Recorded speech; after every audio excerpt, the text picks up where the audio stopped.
Assalamualaikum warahmatullahi wabarakatuh. Perkenalkan, kami dari kelompok 2 yang beranggotakan Nurmianti, Lisna, Aspiani, Musdalifah, dan Muhammad Abul Hayat Dardi. Di sini kami akan membawakan materi mengenai taksonomi Bloom.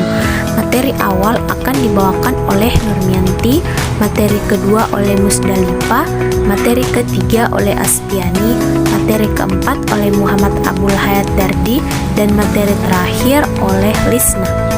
Taksonomi Bloom adalah struktur hierarki yang mengidentifikasikan skill mulai dari tingkat yang rendah hingga yang tinggi.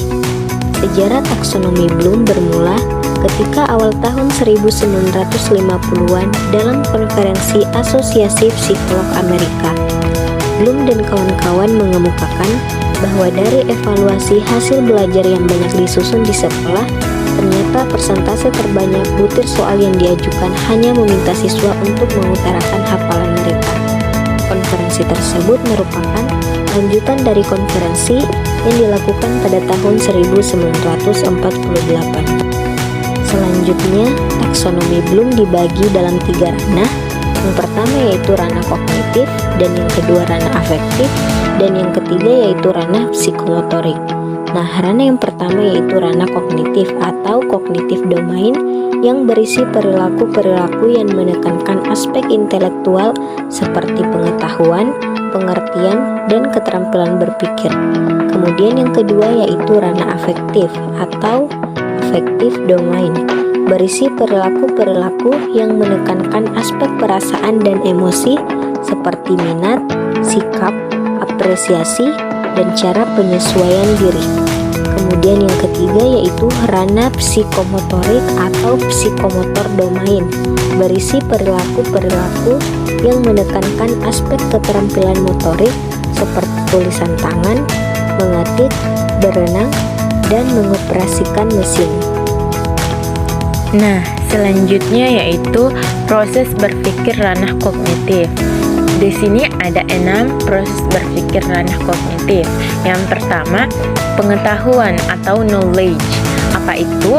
Yaitu kemampuan mengingat kembali materi yang telah dipelajari.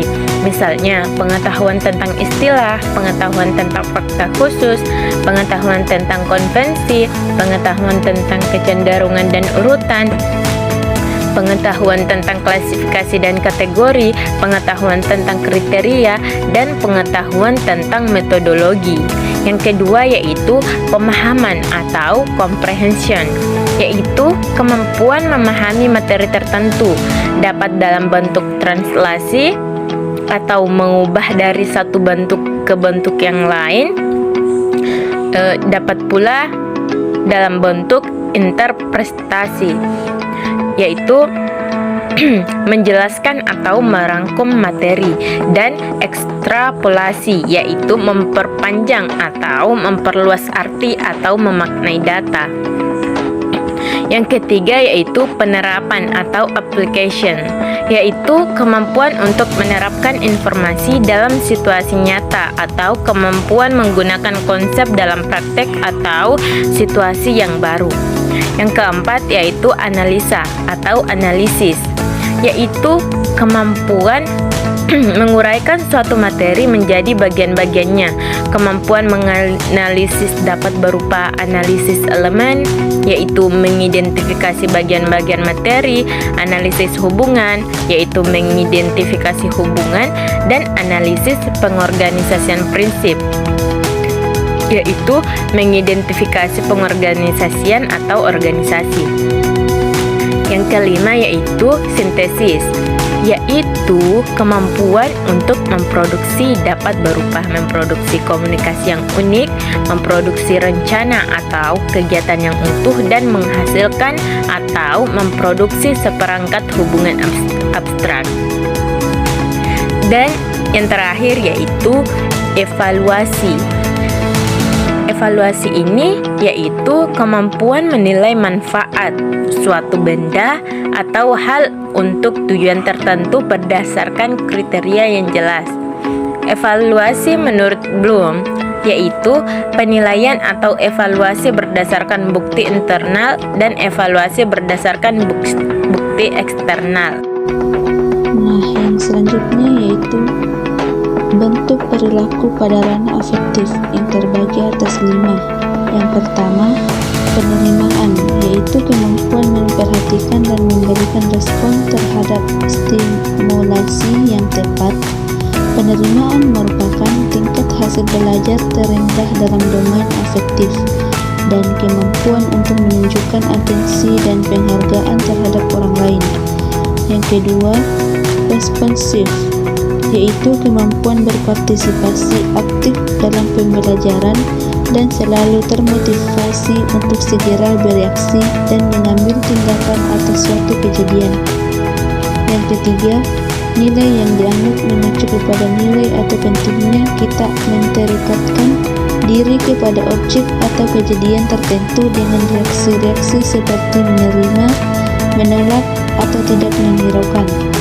Yang keempat, organisasi, yaitu mengacu kepada penyatuan nilai, sikap-sikap yang berada yang membuat lebih konsisten dalam menimbulkan konflik-konflik internal dan membentuk suatu sistem nilai internal, mencakup tingkah laku yang tercermin dalam suatu filsafat hidup. Yang kelima, karakterisasi, yaitu mengacu kepada karakter dan daya hidup seseorang, ada hubungannya dengan keteraturan pribadi, sosial, dan emosi jiwa.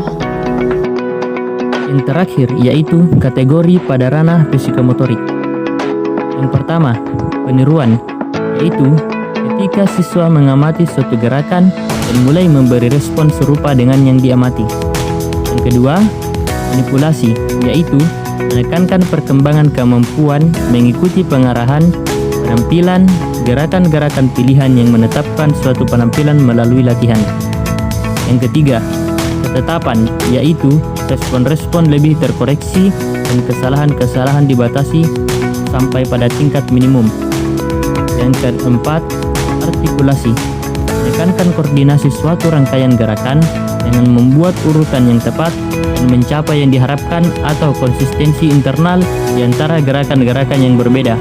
Dan yang kelima, pengalamiahan, merupakan tingkat kemampuan tertinggi dalam domain psikomotorik. Teori belajar yang melandasi taksonomi Bloom, yaitu yang pertama, teori belajar behavioristik, yaitu perubahan dalam tingkah laku sebagai akibat dari interaksi antara stimulus dan respon. Yang kedua, teori belajar kognitif, yaitu teori belajar yang tidak hanya melibatkan hubungan antara stimulus dan respon. Teori belajar ini lebih mementingkan proses belajar daripada hasil belajar itu sendiri. Dan yang ketiga, teori belajar humanistik, yaitu proses belajar harus berhulu dan bermuara pada manusia itu sendiri. Prinsip belajar yang melandasi taksonomi Bloom ada 5. Yang pertama yaitu kematangan jasmani dan rohani, yang kedua kesiapan, yang ketiga memahami tujuan, yang keempat memiliki kesungguhan, dan yang kelima ulangan dan latihan.